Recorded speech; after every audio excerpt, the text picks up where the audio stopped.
Today's GK programme में आपका स्वागत है। सबसे पहले पिछले सेशन का रिकैप देख लेते हैं। पहला प्रश्न है, नेशनल गर्ल चाइल्ड डे कब मनाया जाता है? इसका सही जवाब है 24 जनवरी। अगला प्रश्न है, निम्नलिखित में से किसे सुभाष चंद्र बोस आपदा प्रबंधन पुरस्कार 2021 के लिए चुना गया है? इसका सही जवाब है राजेंद्र कुमार भंडारी। अगला प्रश्न है, खबरों में रहा एक्वा रिजुनिवेशन प्लांट किसके द्वारा विकसित किया गया है? इसका सही जवाब है CSIR। अगला प्रश्न है, हाल ही में द इनइक्वालिटी वायरस रिपोर्ट किसके द्वारा जारी की गई? इसका सही जवाब है ऑक्सफेम। अगला प्रश्न है, डिजिटल मतदाता ID कार्ड किसके द्वारा लॉन्च किया गया? इसका सही जवाब है भारत निर्वाचन आयोग। अगला प्रश्न है, हाल ही में किस राज्य ने जेल पर्यटन की शुरुआत की? इसका सही जवाब है महाराष्ट्र।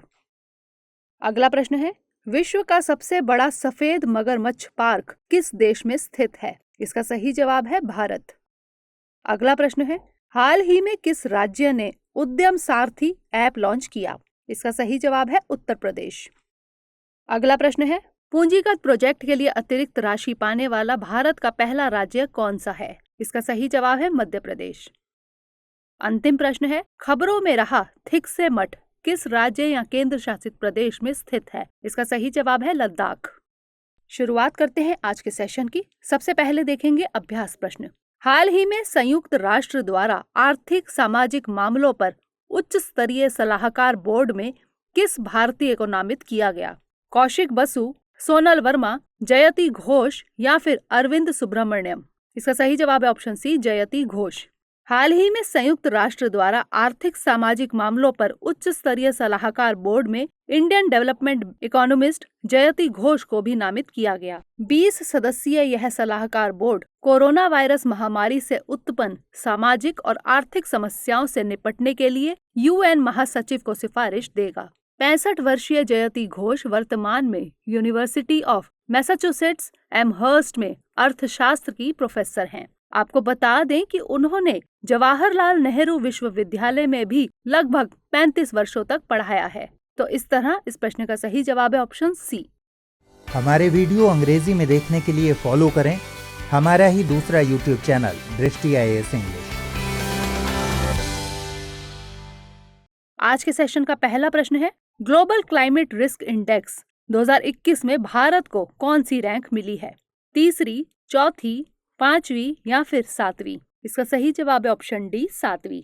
हाल ही में ग्लोबल क्लाइमेट रिस्क इंडेक्स 2021 जारी किया गया। यह इंडेक्स एक गैर सरकारी संगठन जर्मन वॉच द्वारा जारी किया गया।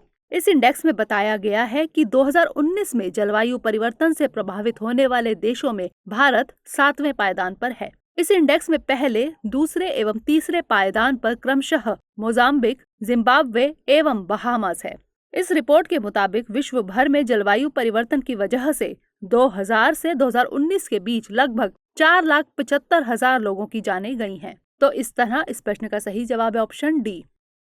अगला प्रश्न है, भारत पर्व 2021 का आयोजन किस मंत्रालय द्वारा किया जा रहा है? शिक्षा मंत्रालय, पर्यटन मंत्रालय, जनजातीय मामलों के मंत्रालय या फिर कृषि एवं किसान कल्याण मंत्रालय?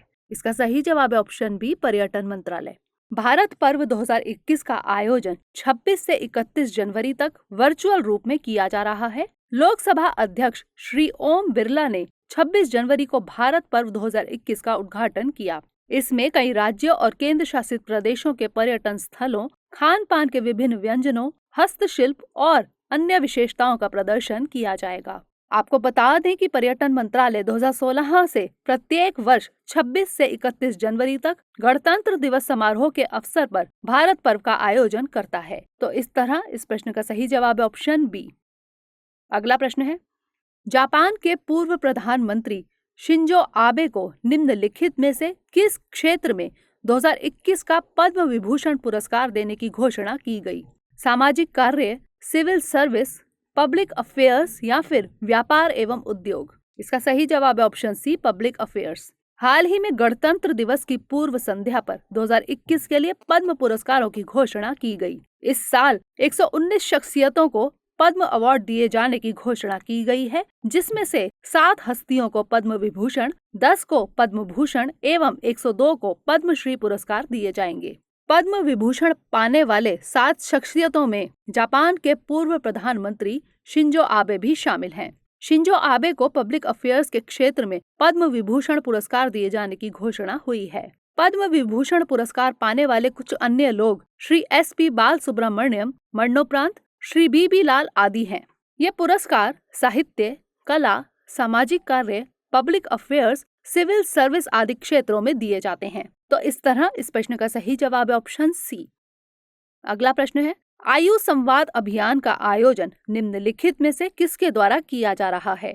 अखिल भारतीय आयुर्वेद संस्थान, अखिल भारतीय आयुर्विज्ञान संस्थान, बनारस हिंदू विश्वविद्यालय या फिर दिल्ली विश्वविद्यालय? इसका सही जवाब है ऑप्शन A, अखिल भारतीय आयुर्वेद संस्थान। अखिल भारतीय आयुर्वेद संस्थान द्वारा आयु संवाद अभियान मेरी सेहत मेरी जिम्मेदारी का आयोजन किया जा रहा है।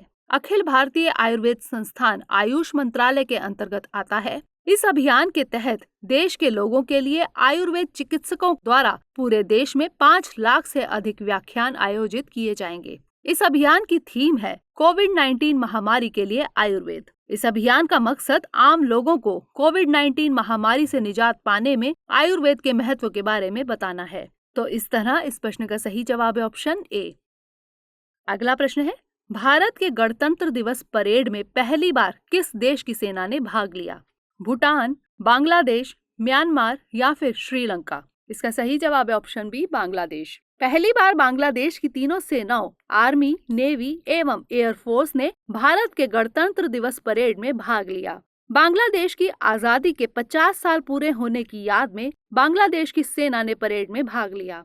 गौरतलब है कि 1971 में बांग्लादेश आजाद हुआ था। इस आजादी के युद्ध के दौरान बांग्लादेश की तीनों सेनाओं ने अहम भूमिका निभाई थी। आपको बता दें कि उस युद्ध के दौरान बांग्लादेश की नेवी ने ऑपरेशन जैकपॉट चलाया था। तो इस तरह इस प्रश्न का सही जवाब है ऑप्शन B। अगला प्रश्न है, भारत का पहला जेंडर पार्क किस राज्य में बनाया जा रहा है? केरल, आंध्र प्रदेश, तमिलनाडु या फिर गुजरात?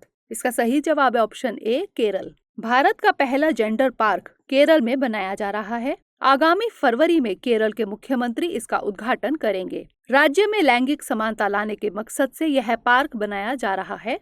आपको बता दें कि इस पार्क के अंतर्गत जेंडर म्यूजियम, जेंडर लाइब्रेरी आदि भी शामिल हैं। तो इस तरह इस प्रश्न का सही जवाब है ऑप्शन A।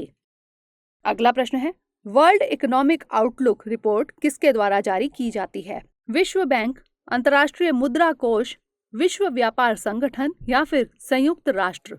इसका सही जवाब है ऑप्शन B, अंतर्राष्ट्रीय मुद्रा कोष।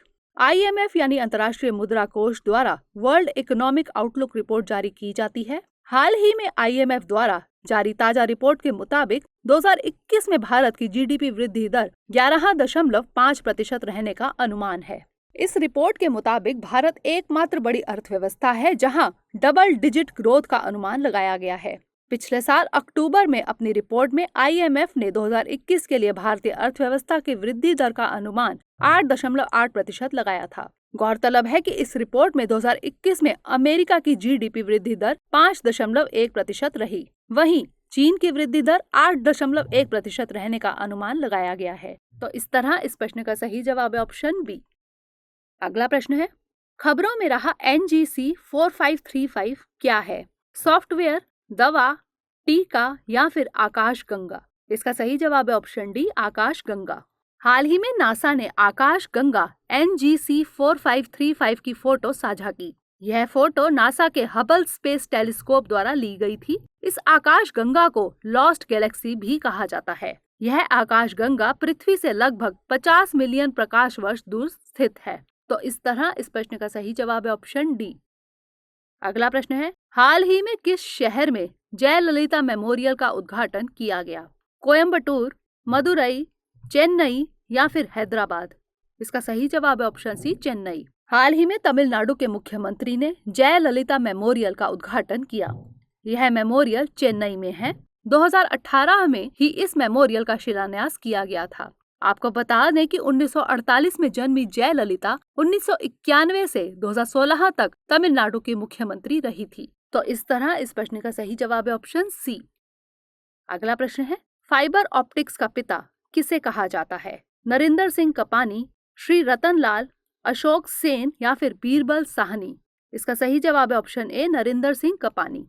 जाने माने भौतिक विज्ञानी नरिंदर सिंह कपानी को मरणोपरांत 2021 के लिए पद्म विभूषण पुरस्कार दिए जाने की घोषणा की गई है। फाइबर ऑप्टिक्स के क्षेत्र में उनके अमूल्य योगदान के लिए उन्हें इस पुरस्कार से सम्मानित किया गया। आपको बता दें कि नरिंदर सिंह कपानी को फाइबर ऑप्टिक्स का पिता कहा जाता है। पिछले महीने अमेरिका में नरिंदर सिंह कपानी का निधन हो गया था। उन्होंने ही साबित किया था कि प्रकाश मुड़े हुए ग्लास फाइबर से भी गुजर सकता है। उन्होंने ही पहली बार फाइबर ऑप्टिक्स शब्द का इस्तेमाल भी किया था। तो इस तरह इस प्रश्न का सही जवाब है ऑप्शन ए। अब बारी है आज के अभ्यास प्रश्न की। नाबार्ड ने किसके साथ मिलकर एग्री फूड टेकाथॉन 2021 का आयोजन किया? IIT Delhi, IIT Bombay, IIT Kharagpur या फिर आईआईटी कानपुर? इसका उत्तर हमें कमेंट सेक्शन में भेजना मत भूलिएगा। अगले सेशन में नए प्रश्नों के साथ मिलेंगे, तब तक के लिए धन्यवाद।